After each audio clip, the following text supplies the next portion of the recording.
Porque Deus amou o mundo de tal maneira que deu o seu Filho unigênito, para que todo aquele que nele crê não pereça, mas tenha vida eterna.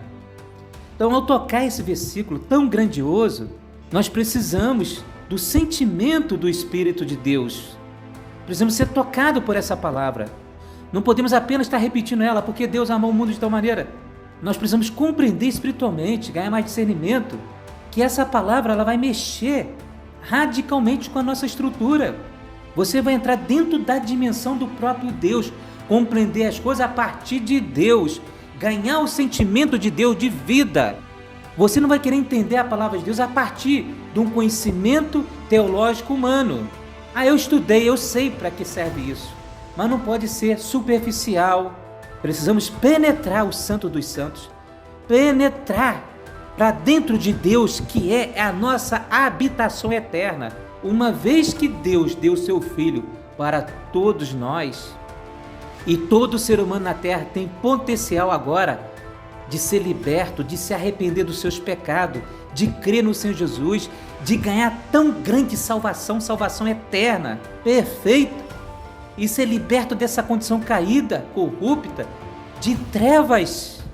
E o mundo fica bombardeando a cabeça do ser humano, Satanás com as suas artimanhas e mentiras, pregando, ensinando os homens a confiar em outras coisas, a confiar em métodos, a confiar em religiões, a confiar em palavra de homens que têm sabedoria de homens, mas fica afastando o homem de Cristo, que é a única e perfeita e eterna salvação para nós. Senhor Jesus, quando Deus deu o seu Filho unigênito por nós e ele veio, que ele se tornou sangue e carne, um homem de dores, um homem sujeito às mesmas coisas que todos nós somos sujeitos, mas esse homem veio concebido pelo Espírito Santo e nasceu, cresceu, mas o que cresceu no Senhor Jesus não foi apenas a sua parte humana, também a divindade se mesclou plenamente. Queridos irmãos, essa sempre foi a intenção eterna de Deus. Se você ainda está aí ouvindo essa palavra, é porque Deus tem um plano para a sua vida. E o plano é este. Deus quer primeiro resolver o teu problema de pecado. Todo ser humano tem um grande problema de pecado. Tem uma conta enorme para acertar com Deus. E não tem nada que a gente possa fazer nessa terra que possa pagar essa dívida com Deus. E Deus, sabendo que somos incompetentes, incapazes, pecaminosos, até as coisas boas que conseguimos fazer, até a justiça nossa humana, que às vezes achamos que somos bons em nós mesmos, que somos justos, que acreditamos em Deus, nada disso resolve o nosso problema de pecado. O pecado é extremamente profundo e maligno. Por isso que no livro de Isaías, a palavra de Deus diz que a nossa justiça diante do Senhor é como trapo de imundícia.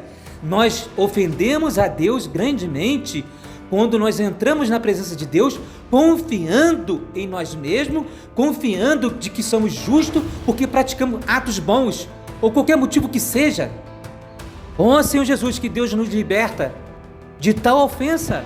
Jamais podemos chegar diante do nosso Deus baseado em qualquer outro tipo de prática de justiça ou qualquer estrutura ou uma bolha que criamos à nossa volta, achando que nós somos alguma coisa em nós mesmos. Nós tocamos aqui no assunto de Paulo. Paulo teve grande sensação. Paulo teve uma compreensão e um sentimento profundo da condição pecaminosa que ele era. Portanto, ele disse que ele era o principal dos pecadores. Isso não é pouca coisa, queridos irmãos. E quando ele disse isso, ele já era um homem maduro na fé.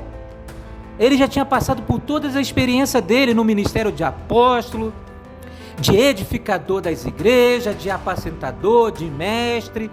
Ele era um homem maduro na fé. Ele estava pronto até mesmo para partir dessa vida e morrer por causa do amor a Cristo, ao ponto de dizer que para ele morrer era lucro. Esse falar de Paulo foi quando ele estava hiper maduro espiritualmente. Foi aí que ele teve mais condição de perceber o quanto ele era pecaminoso em si mesmo. Esse é o efeito, irmãos.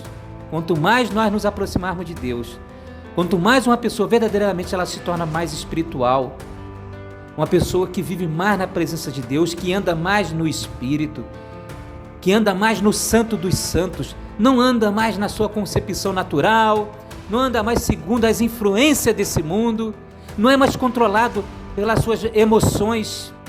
É um homem que é guiado pelo Espírito de Deus.